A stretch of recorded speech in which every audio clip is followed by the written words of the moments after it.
The rain came down hard that night, tapping against the windows like impatient fingers drumming on a table. I watched the droplets race each other down the glass, my breath fogging up the cold surface my parents had left in a hurry. Something about an emergency at work.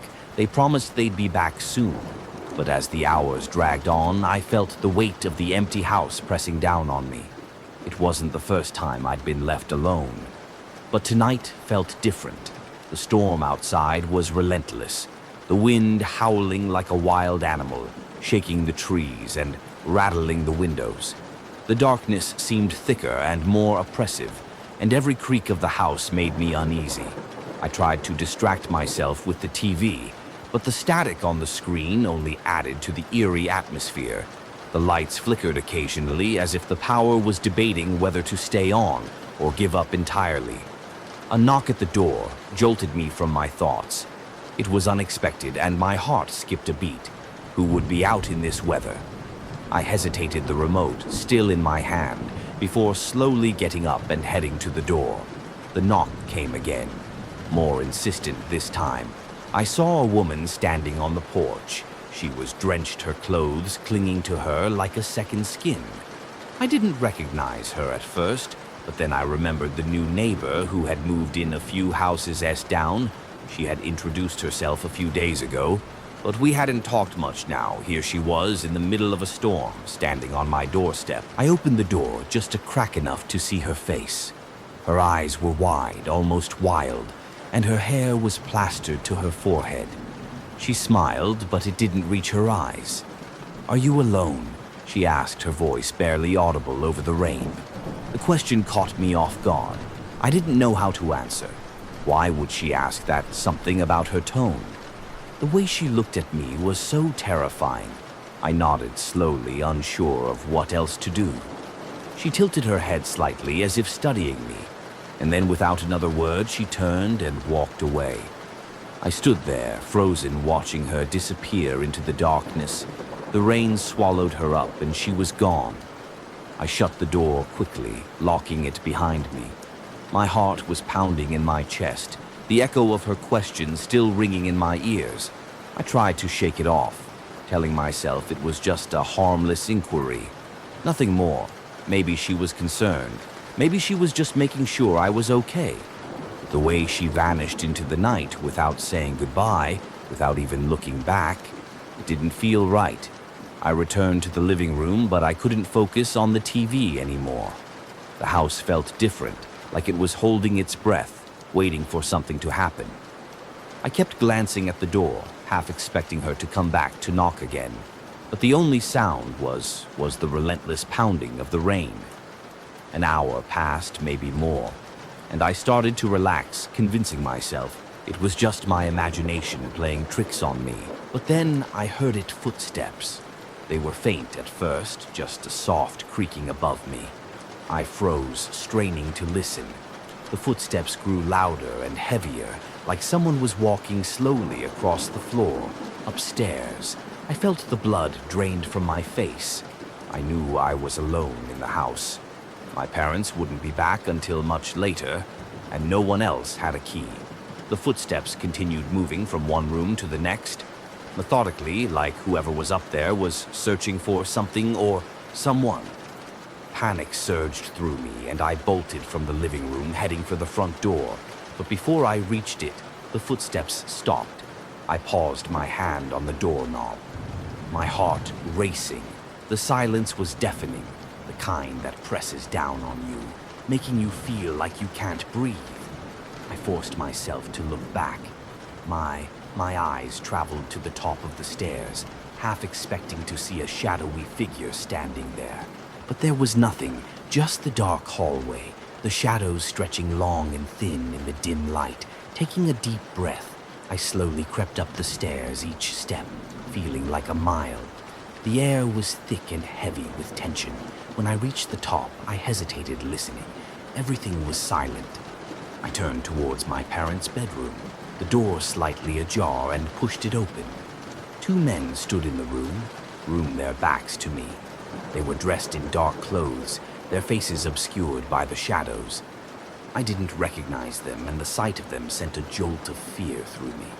My mind raced, trying to process what was happening, but I didn't have time to think they hadn't noticed me yet, and I knew I had to act fast. I spun on my heel and ran, taking the stairs 2 at a time. I heard them behind me, their footsteps thundering down the hall as they gave chase. I didn't look back. My only thought was to get out to escape. I reached the front door, fumbling with the lock, my hands shaking so badly I could barely turn the key. The door flew open and I stumbled outside, the rain hitting me like a wall of ice. I didn't stop running until I was halfway down the street. My breath coming in ragged gasps, I pulled out my phone with trembling hands and called the police.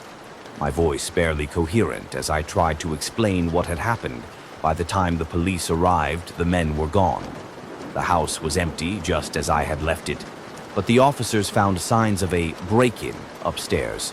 Drawers opened, belongings tossed around, but there was no sign of the men. No clue as to who they were or what they wanted. As I stood there, I couldn't shake the feeling that it wasn't over, that they would come back, or worse, that they had never really left. I've always believed that cemeteries are places of peace. They're where we say our final goodbyes, where the dead find rest, and where the living can reflect on the lives that have passed for years. I visited the grave of my late wife, Eliza. Every Sunday it was a ritual, a way to feel close to her, even though she was no longer in this world. But on one visit, something happened that still haunts me. To this day, it was late afternoon when I arrived at the cemetery. The sky was a dull gray, and the sun was hidden behind thick clouds. The wind was unusually cold for that time of year, cutting through my jacket and chilling me to the bone. I parked my car at the entrance and walked the familiar path to Eliza's grave. The crunch of gravel under my feet, the only sound in the stillness as I approached her grave. I noticed something odd. A man was standing a few rows away, close enough to see, but too far to make out his features. He wasn't someone I'd seen before, and his presence made me uneasy. It wasn't unusual to see other people visiting graves, but there was something off about this man. He was just standing there, not looking at any specific grave, but staring in my direction. I brushed it off and focused on Eliza's grave, kneeling to clear away some fallen leaves. I spoke to her as I always did, telling her about my week, how the kids were doing, and how much I missed her. The man was still there, though, lingering in my peripheral vision. I tried to ignore him, but it wasn't easy. His presence felt wrong, intrusive, like he didn't belong there. After a while, I stood up and took a step back from the grave, ready to leave. That's when I noticed the man was closer now. Much closer. He had moved, without me even hearing a sound. My heart started to race as he approached me with slow, deliberate steps. His clothes were worn and dirty, and his eyes were wild, glinting with something I couldn't quite place. Desperation, maybe, or anger got any money. He asked, his voice rough and growly. It wasn't a simple question. It was more of a demand. The way he said it sent a shiver down my spine. There was no politeness in his tone, just a cold, hard edge. "I don't have any cash on me," I replied, trying to keep my voice steady. It was true. I never carried much cash, especially not when visiting the cemetery. I never had a reason to. He didn't seem to believe me. He took another step closer, his eyes narrowing. "Don't lie to me," he hissed. "Everyone's got something, give it to me." I shook my head more out of instinct than anything else. "I don't have anything for you," I said, a bit more firmly this time. My pulse quickened as he moved even closer, blocking my path back to the car. I could see the tension in his body, the way his fists clenched and unclenched. This wasn't just a man looking for money. This was something more dangerous. The air around us seemed to thicken, and the cemetery, which had always been a place of comfort for me, now felt hostile and threatening. I glanced around, hoping to see someone else, anyone who could help, but the cemetery was empty. It was just me and this man who was now standing only a few feet away. Way his breath ragged and uneven. "Give me what you've got," he demanded again, his voice rising in anger. The way he looked at me, it was like he was ready to lash out at any moment. My mind raced, trying to think of a way out, but I knew I couldn't overpower him. He was younger, stronger, and desperate. "I'm leaving now," I said, trying to sound calm, though my voice shook. I took a step to the side, attempting to go around him, but he moved with me, blocking my path. The cemetery seemed to close, and around us the tombstones like silent witnesses to what was happening. My heart pounded in my chest, and I could feel the panic rising inside me. "I'm warning you," he growled, his voice low and menacing. He took another step closer, and I could see the madness in his eyes now, a dangerous glint that made my blood run cold. He wasn't going to let me leave, not without giving him something, but I had nothing to give him.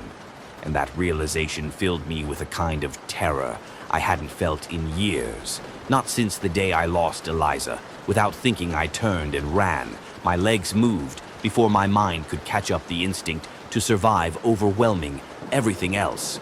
I heard him shout something behind me, but I didn't stop to listen. I sprinted down the gravel path, the sound of my footsteps echoing in my ears.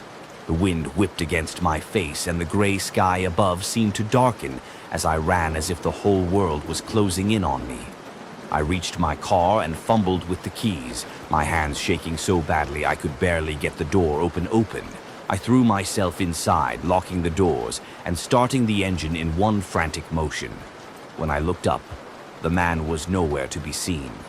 He had vanished as quickly as he had appeared, leaving only the memory of his wild eyes and threatening voice. I drove straight to the police station, my heart still racing, my mind reeling from what had just happened. I told them everything about the man in the cemetery, how he demanded money, how he blocked my path, and how I had barely escaped. They took my statement and said would investigate, but I could see the doubt in their eyes. People visit cemeteries all the time. Maybe they thought it was just some homeless man looking for a handout. A few days later, I got a call from the police. They found him, the man who had confronted me, but he wasn't alive. They found his body in the cemetery beneath a broken grave. His neck was twisted at an unnatural angle, his eyes wide open, staring at nothing. There was no sign of how he had died, or how he ended up under that grave. It was as if the earth had swallowed him whole.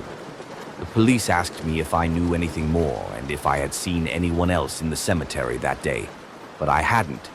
It was just him and me, just us and the graves. I still visit Eliza's grave, but now I only go during the day when the sun is high and the world feels safe. But every time I walk down that path, I can't help but feel that someone is watching me, lurking in the shadows between the tombstones. And sometimes, late at night, I dream of wild eyes and hear a rough voice demanding something I can't give. Before we get into the next story, if you come for the first time, please make sure to subscribe to our channel and press the bell icon for upcoming scary stories. We need your support. Please share these stories with your friends and family. Thanks. We decided to go camping deep in the woods, away from the crowded trails and noise of the city. The weekend promised clear skies, and the idea of being surrounded by nature with nothing but the rustle of leaves and the songs of birds seemed like the perfect escape. My friend Jake and I had been planning this trip for months, carefully selecting a spot far from civilization where we could truly disconnect. We arrived at the trailhead early in the morning, the sun just beginning to rise, casting a warm glow over the dense forest. The air was crisp, filled with the earthy scent of pine and damp soil. We strapped on our backpack, heavy with supplies, and began our hike. The trail was narrow, winding through towering trees whose branches intertwined above, creating a natural canopy that filtered the sunlight into dappled patterns on the ground. As we ventured deeper into the woods, the sounds of the outside world faded away. The only noise was the crunch of leaves beneath our boots, and the occasional call of a distant bird. The deeper we went, the more the forest seemed to close in around us, the trees growing taller and denser, their bark rough and ancient. After several hours of hiking, we found a clearing that seemed perfect for setting up camp. It was a small open space surrounded by thick trees with a soft bed of moss underfoot. The clearing felt almost hidden, a secret spot. Untouched by other campers, we pitched our tent, gathered wood for a fire, and settled in for the night as the sun dipped below the horizon. The forest around us transformed. The chirping of birds gave way to the chorus of crickets, their steady rhythm blending with the crackle of our campfire. The flames flickered, casting long shadows that danced on the trees, and the warmth of the fire felt comforting against the cool night air. We ate our dinner, chatting about nothing in particular, enjoying the solitude and the simple pleasure of being away from everything. The night deepened the sky above a blanket of stars, and we decided to turn in, eager for a good night's sleep after the long hike. I awoke sometime in the middle of the night. The fire had burned down to glowing embers, and the forest was eerily quiet. For a moment I lay still, trying to figure out what had woken me.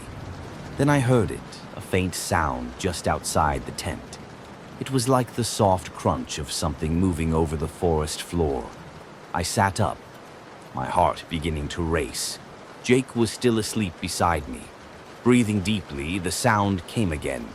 Closer, this time I listened carefully, trying to identify what it could be. An animal, perhaps a deer or a fox. But something about it felt off, made my skin prickle with unease. I slowly unzipped the tent flap and peeked.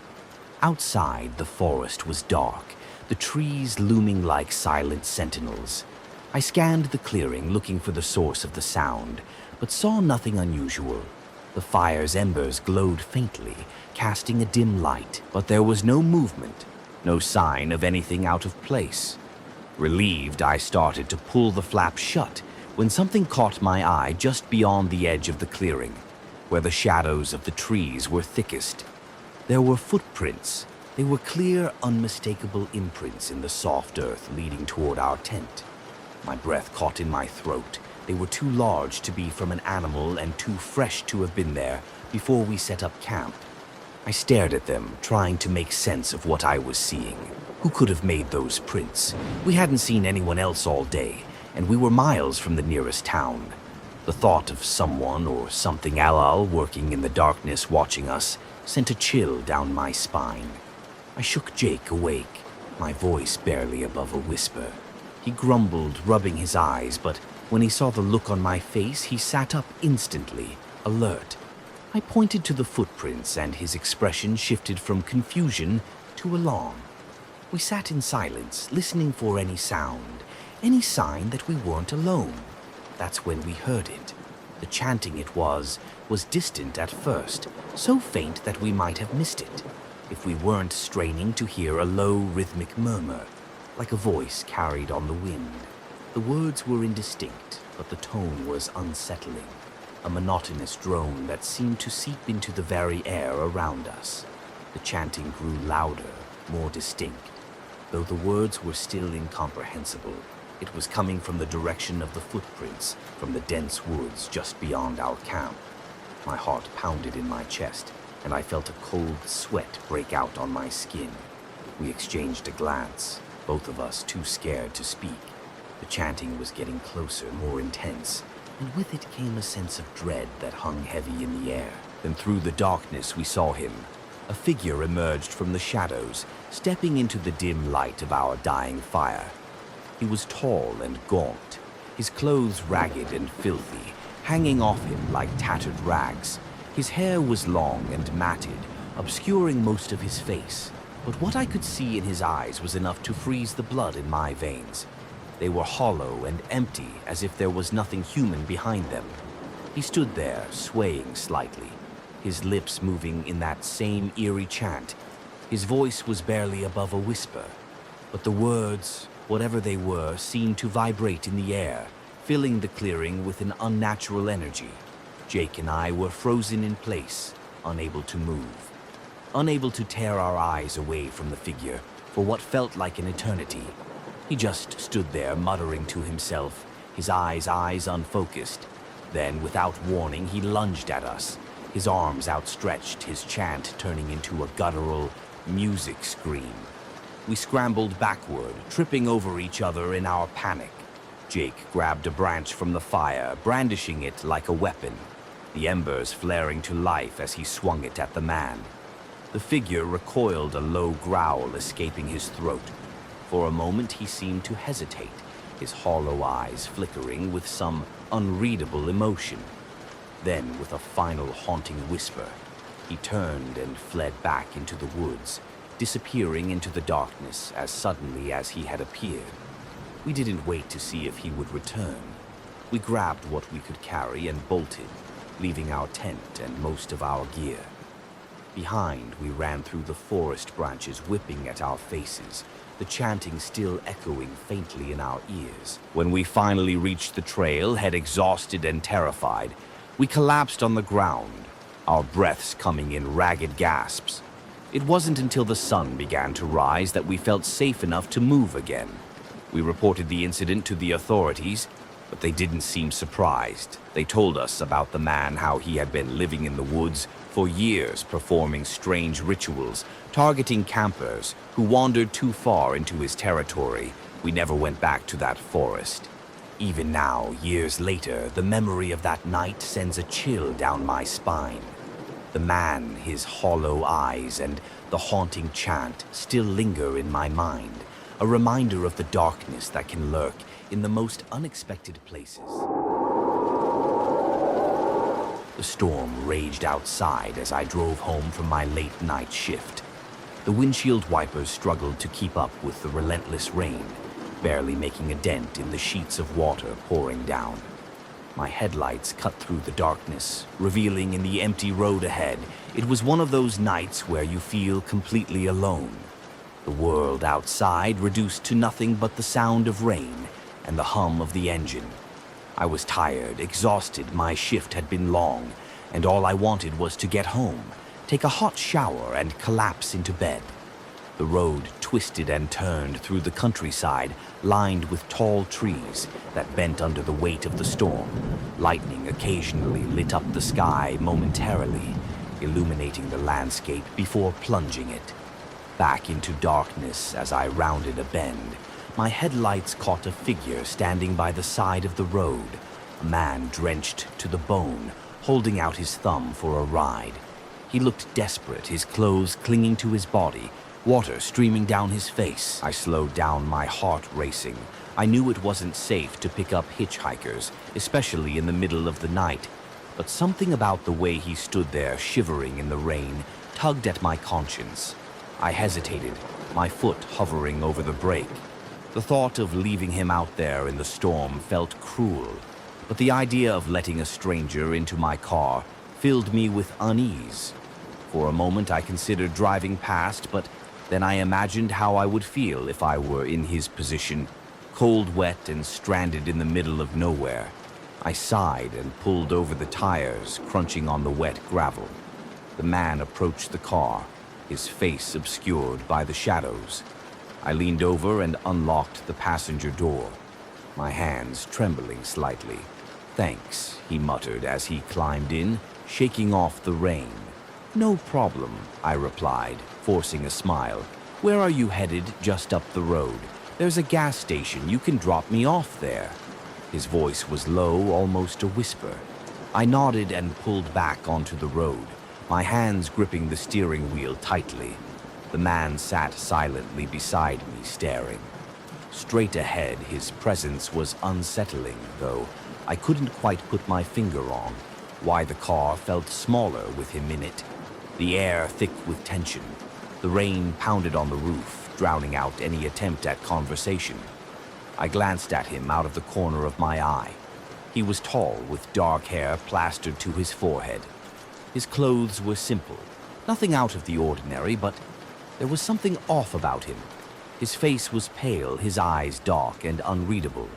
Minutes passed in silence, the only sound, the rhythmic thud of the wipers. My unease grew with each passing second. I could feel his eyes on me even though he never turned his head. It was as if he was studying me, waiting for something. My skin prickled with a sense of impending dread, and I kept my gaze firmly on the road, resisting the urge to look back at him. Finally, the gas station came into view, its neon lights flickering through the rain. Relief washed over me as I pulled into the lot. I had never been so happy to see a run-down, isolated gas station in my life. "This is it," the man said, breaking the silence. I nodded, pulling up to the entrance. He opened the door and stepped out into the rain without another word. As he closed the door, I felt a weight lift off my chest. I was alone again, and the feeling of dread began to dissipate. I took a deep breath and put the car in gear, ready to drive away. But something caught my eye. There on the passenger seat was a small crumpled piece of paper. I hadn't noticed him leave anything behind, but it was unmistakably there, a damp note sitting on the fabric.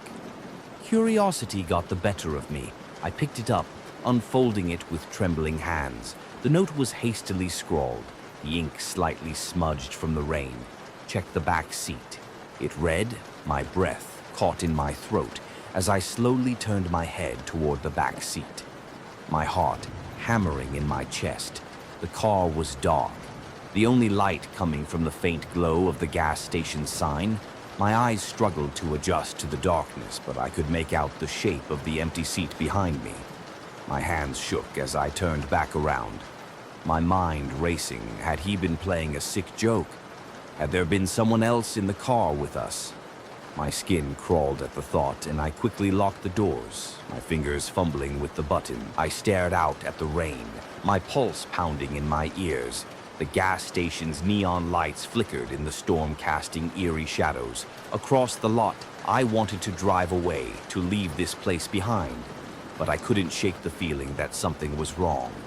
I glanced at the note again, my stomach twisting. The man had seemed strange but harmless, at least at first. Why would he leave a warning like that? And why did I feel like I wasn't alone? I swallowed hard and forced myself to take a deep breath. Maybe it was all in my head, the product of a long night and too little sleep. But deep down, I knew it wasn't just my imagination. Something had been wrong from the moment I picked that man up. I threw the note onto the passenger seat and shifted the car into drive, my hands still shaking. I needed to get out of there, to put as much distance between myself and that gas station as possible. As I pulled away, the rain intensified, the storm raging on as if it would never end. My heart pounded in my chest, and I kept glancing in the rearview mirror, half expecting to see something or someone lurking in the shadows of the back seat. The road stretched out before me, dark and empty, but I couldn't shake the feeling that I wasn't truly alone. Even as I drove away, the memory of that note lingered in my mind, a haunting reminder of the man I had picked up and the man I had never seen. I pressed harder on the gas, desperate to escape the darkness that seemed to follow me. Even now, I've been a truck driver for over 10 years, spending most of my life on the road. The highway has always been my second home. Long, endless roads, the hum of the engine and the steady rhythm of the wheels beneath me were my companions. But this night was different, one that would stay with me forever. It was late, maybe around 2 a.m., and I was driving through a remote stretch of road. The sky was pitch black, with only the occasional flash of headlights from oncoming cars. The road was empty, as it usually was. At this hour, my eyes were heavy, and the monotonous landscape wasn't helping. I had been driving for hours and was looking forward to the next rest stop, which was still about 50 mi away. As I rounded a bend, my headlights caught something in the distance. At first, I thought it was an animal, but as I got closer, I realized it was a man. He was standing by the side of the road alone. In the dark, he wore a long, dark coat that seemed too heavy for the warm summer night. His head was down and his hair hung limply over his face. There was something off about him. I could feel it, but I pushed it aside, telling myself it was just my imagination as a truck driver. I'd seen plenty of strange things on the road. Maybe he was just a hitchhiker. I slowed down as I approached him, not because I wanted to pick him up, but out of curiosity. There was no way anyone should be out here at this hour, miles away from the nearest town. My truck rolled to a stop a few feet away from him. For a moment, I considered driving away, but something made me hesitate. He didn't move. He just stood there as if he hadn't noticed me at all. I honked the horn, a short, loud blast. His head jerked up, and for the first time I saw his face. My breath caught in my throat. His skin was pale, almost ghostly, and his eyes were wide, empty, and lifeless. There was a strange look in them, something that made me want to drive away as fast as I could. But then he moved slowly. He raised his hand and pointed down the road as if asking for a ride. I hesitated, my foot hovering over the gas pedal. Every instinct told me to leave, but something in his eyes held me in place. It was as if he was pleading with me, begging for help. I opened the passenger door, unsure why I was doing it. He climbed in without a word, his movements slow and deliberate. The door closed with a soft click, and the truck suddenly felt much smaller, the air thick with tension. I tried to start a conversation, but he remained silent, staring. Straight ahead, his presence was unnerving. The hairs on the back of my neck stood on end, and I felt a cold sweat forming on my forehead. I couldn't shake the feeling that something was wrong. As we drove, I glanced at him out of the corner of my eye. His hands were clasped tightly in his lap, and I noticed they were covered in dirt.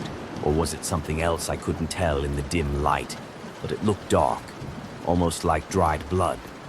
My heart started pounding in my chest, each beat louder than the last. The road stretched on, and the silence between us grew heavier. I felt trapped in my truck, my mind racing with thoughts of who this man could be. Was he in trouble, or was I the one in danger? The night seemed to grow darker, the shadows deeper. The headlights only illuminated a small patch of road ahead, leaving the rest of the world in pitch black darkness. The man hadn't moved or spoken since he got in. His eyes were fixed on the road, but I couldn't tell if he was seeing anything.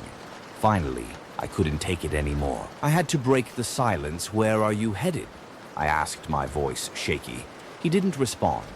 I tried again, louder this time, but still nothing. It was as if he didn't hear me, or maybe he didn't want to answer. Then, out of nowhere, he turned his head slowly to look at me. His eyes locked onto mine, and I felt a shiver run down my spine. They were dark, bottomless pits that seemed to suck the light out of the cab. I had never seen eyes like that before, and I hope I never do again. Suddenly, he grinned, a twisted, unnatural smile that sent a wave of fear crashing over me. My hands tightened on the steering wheel, knuckles white. I didn't know what he was, but I knew I had to get away. I pressed down on the gas, my truck speeding up. The engine roared and the truck lurched forward, but the man's smile didn't fade. He leaned closer, his breath hot on my skin. I could feel his eyes boring into me, even though I couldn't bring myself to look at him. The rest stop was only a few miles away. I focused on that, on the lights. I could just barely see in the distance. If I could just make it there, I'd be safe. But the road seemed to stretch on forever, the lights never getting any closer. Finally, after what felt like an eternity, the rest stop appeared on the horizon. Relief washed over me, but it was quickly replaced by a new wave of fear. The man hadn't moved, hadn't spoken, but I could feel his presence growing stronger, more oppressive. As I pulled into the rest stop, I slammed on the brakes and threw the truck into the park. The man turned to me, his smile gone, replaced by that same empty stare. I couldn't move, couldn't speak. I was frozen with fear. Then, without a word, he opened the door and stepped out into the night. He didn't look back as he walked away, disappearing into the shadows. I sat there staring at the open door, my heart racing. It took me a long time to calm down, to convince myself that it was over. But even now, when I'm driving alone at night, I can't shake the feeling that he's still out there, waiting for his next ride.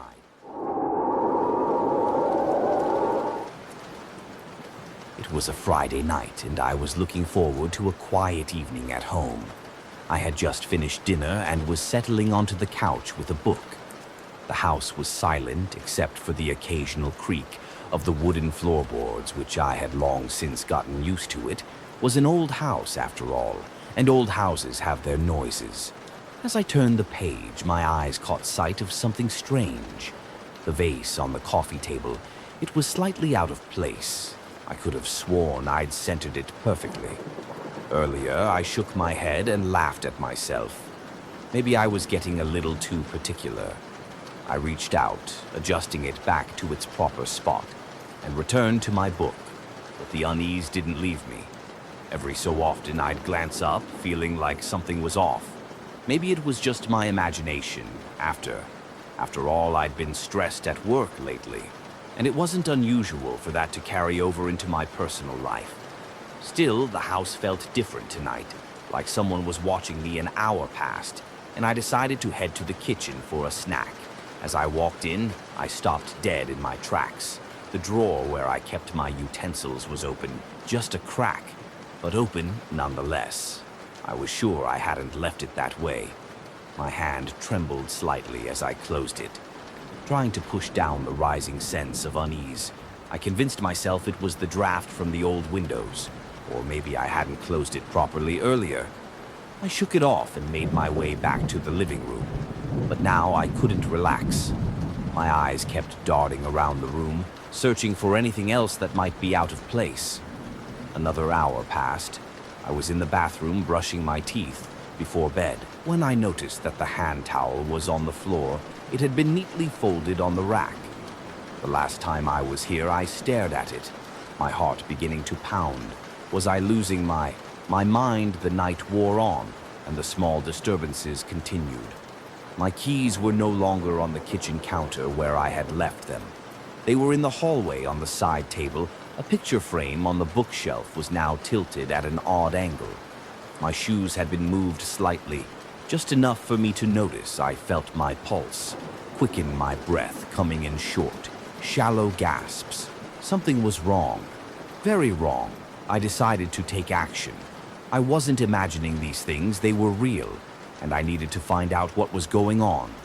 I had a small hidden camera that I used to keep an eye on my dog when I was at work.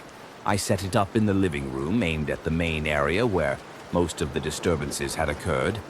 The night was growing late and exhaustion was beginning to weigh on me, but the thought of sleeping was terrifying. What if something happened while I was asleep? But I couldn't stay up forever, so I forced myself to go to bed, leaving the camera to record.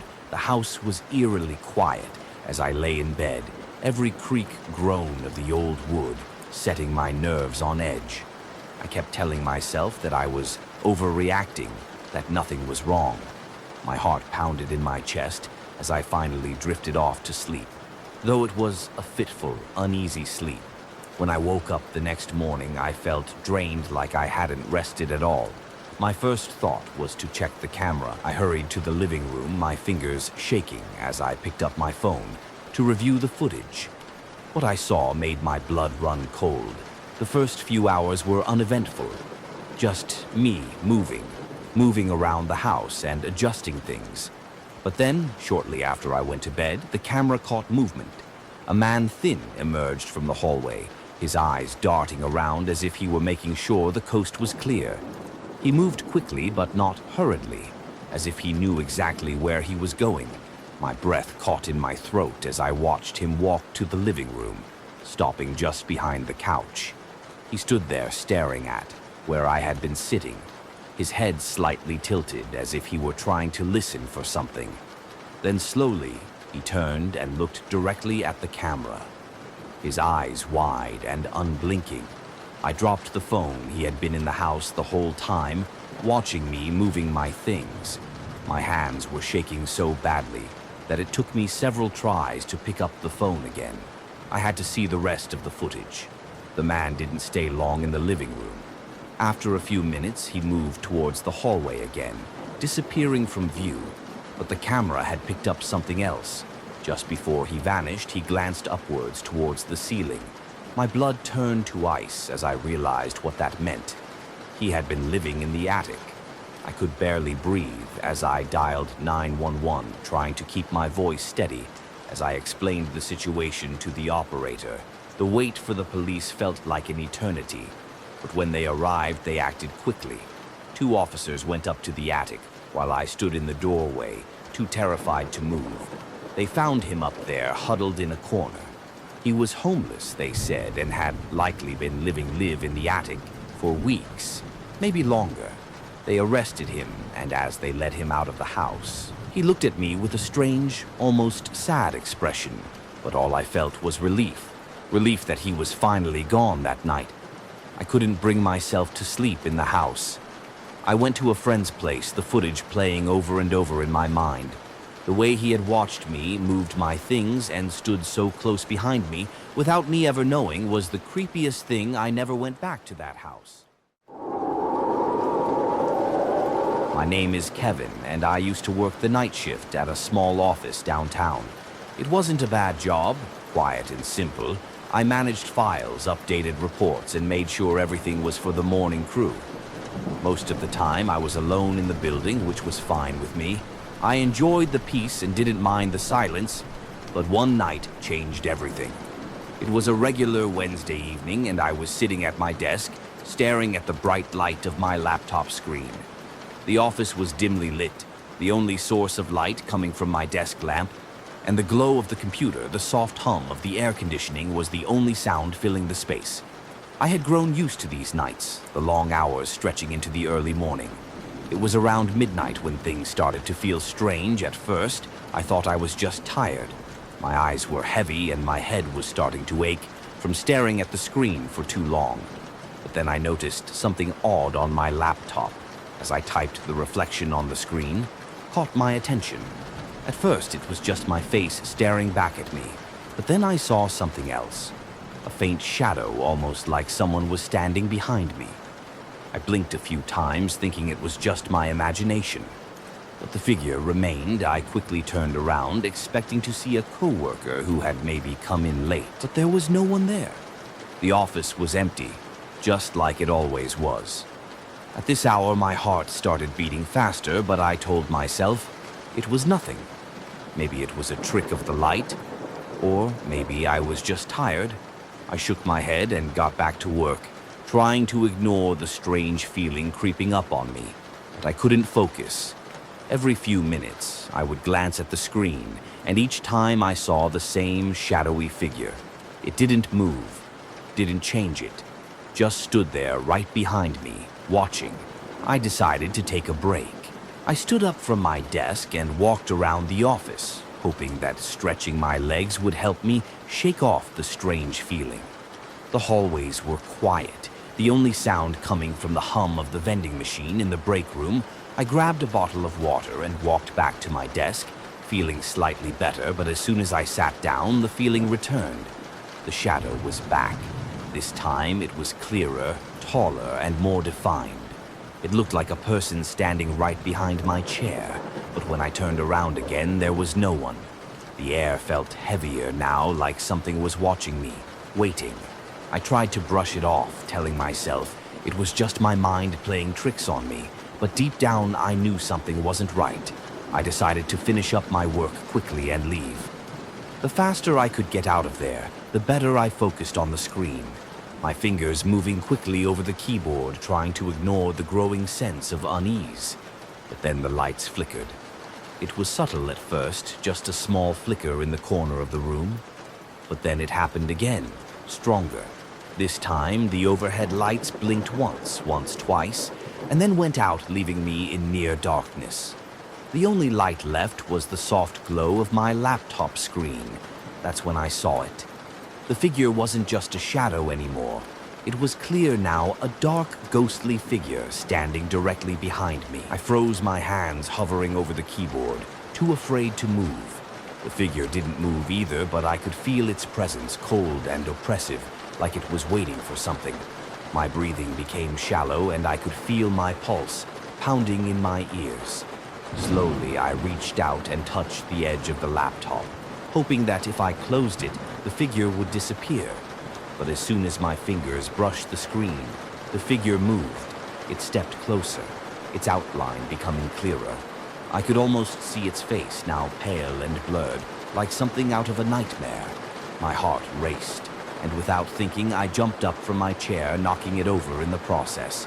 I didn't stop to look back. I grabbed my bag and bolted for the door, my footsteps echoing through the empty office. As I reached the hallway, I glanced back one last time, and I saw it standing at my desk, looking directly at me through the dark. I didn't slow down until I was outside, the cold night air hitting my face as I stumbled onto the sidewalk. My heart was pounding, my hands shaking. I couldn't believe what I had just seen.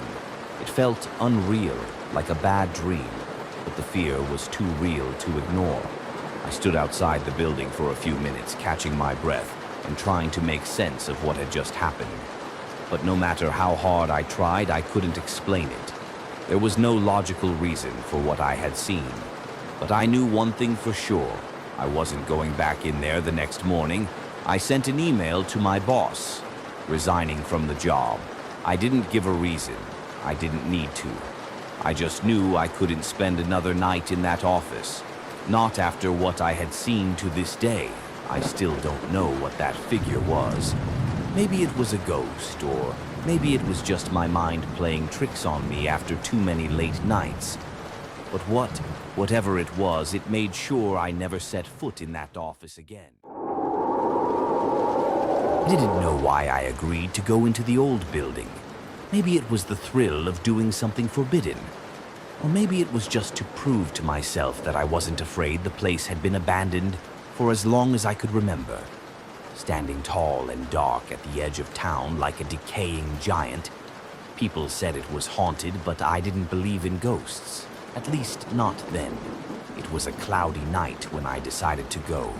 The moon was hidden behind thick layers of clouds, casting a dim, eerie light on everything. I could hear the wind whistling through the trees as I walked down the dirt path that led to the building. The closer I got, the more my heart pounded. But I told myself it was just nerves. I wasn't scared. I couldn't be. The entrance was a gaping hole where the front door used to be. The wood had rotted away, leaving splinters and jagged edges. I took a deep breath, stepped inside, and immediately felt the temperature drop. The air inside was heavy, almost suffocating, as if the building itself was holding its breath. My footsteps echoed as I moved through the first room.